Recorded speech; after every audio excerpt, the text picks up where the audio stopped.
ইমাম ইবনুল কাইয়িম রহমতুল্লাহ আলাইহি বলেন যে মানুষের অন্তরটা জমিনের মতো।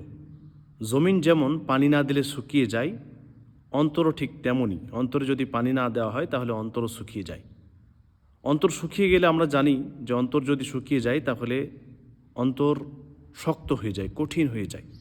তখন কোরআন হাদিসের কোনো কথা ঢোকে না, নসিহত ঢোকে না, গোনাহ করতে খারাপ লাগে না, আল্লাহ তাআলার ভয় থাকে না সেই অন্তর আর। তো পানি দিতে হবে অন্তরকে। অন্তরের পানি তিনি বলছেন যে 5টি।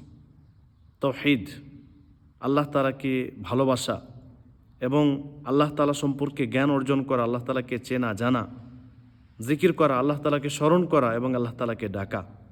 এ সমস্ত জিনিসগুলো হচ্ছে অন্তরের পানি। তো এগুলো যদি কোনো ব্যক্তি না করে তাহলে তার অন্তর শুকিয়ে যায়।